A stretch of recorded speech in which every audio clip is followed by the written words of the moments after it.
NCP শাপলা প্রতীক পাচ্ছে না, কারণ হচ্ছে যে আমাদের সে প্রতীকে যদি শাপলা প্রতীক না থাকে তাহলে দেওয়ার সুযোগটা কোথায়? গতকালকে এনসিপি সিসি স্যারের সঙ্গে মিটিং করেছেন এবং সেই মিটিংয়ে স্যার আপনিও ছিলেন। পরবর্তী যেটা বলেছে শাপলা প্রতীক তাদের চায় বা সাদা শাপলা লাল শাপলা, যে সংশোধন হলো বিধিমালায় সেখানে স্যার শাপলা প্রতীক সাদা শাপলা লাল শাপলা আছে কিনা এবং সেক্ষেত্রে যদি তার নিবন্ধন পায় সেক্ষেত্রে এটাকে কিভাবে সুবিধা করবেন?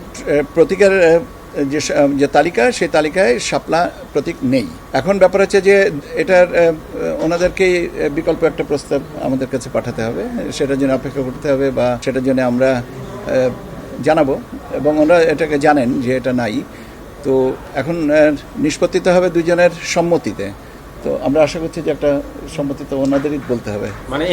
মানে এনসিপি শাপলা প্রতীক পাচ্ছে না, এনসিপি শাপলা প্রতীক পাচ্ছে না, কারণ হচ্ছে যে আমাদের 115টার যে শিডিউলটা করা হয়েছে সেখানে শাপলা প্রতীক নেই। নিয়মটা হচ্ছে যে সংরক্ষিত প্রতীক যেটা আছে সে প্রতীকের ভিতর থেকে একটা নিতে হবে। সে প্রতীকে যদি শাপলা প্রতীক না থাকে তাহলে দেওয়ার সুযোগটা কোথায়?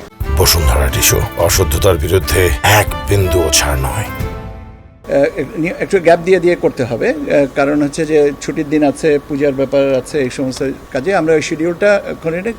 তবে 28 তারিখ থেকে আমরা শুরু করব। আর বাড়তি ইনফরমেশন আপনাদেরকে আমি যেটুকু দিতে পারি সেটুকু হচ্ছে যে আমরা আচরণ বিধিমালার যে নথিটা আইন মন্ত্রণালয়ে পাঠিয়েছিলাম ভেটিংয়ের জন্য, সেটা আমরা গতকালকে পেয়েছি। সেই সাথে সাথে আমাদের প্রতীকের যে ফাইলটাও পাঠিয়েছিলাম সেটাও আমরা ফেরত পেয়েছি। কাজে রাজনৈতিক দলের নিবন্ধনের কার্যক্রমটা যেটা চলমান আছে সেটার সাথে যে প্রতীকের একটা সমন্বয়ের ব্যাপার ছিল সেটা আমরা এক ধাপ এগিয়ে গেছে। এখন রাজনৈতিক দলের নিবন্ধনের নথিটা এখনো পর্যন্ত পর্যালোচনার পর্যায়ে আছে। যখনই এটা চূড়ান্ত হবে আমি আপনাদেরকে জানিয়ে দেব। আর কন্ডাক্ট রুল এবং অন্যান্য যে জিনিসগুলো আমাদের আছে সেগুলো পর্যায়ক্রমিকভাবে, কারণ কন্ডাক্ট রুলের সাথে আরপিওর সংশোধনেরও একটা সম্পর্ক আছে। তো সেইটা আরপিওর সংশোধনের প্রস্তাবটা এখন আইন লেজিসলেটিভ বিভাগে অপেক্ষমান আছে। সেটাও আমরা এখনো পর্যন্ত আশা করি আমরা খুব অচিরেই এটা পেয়ে যাব।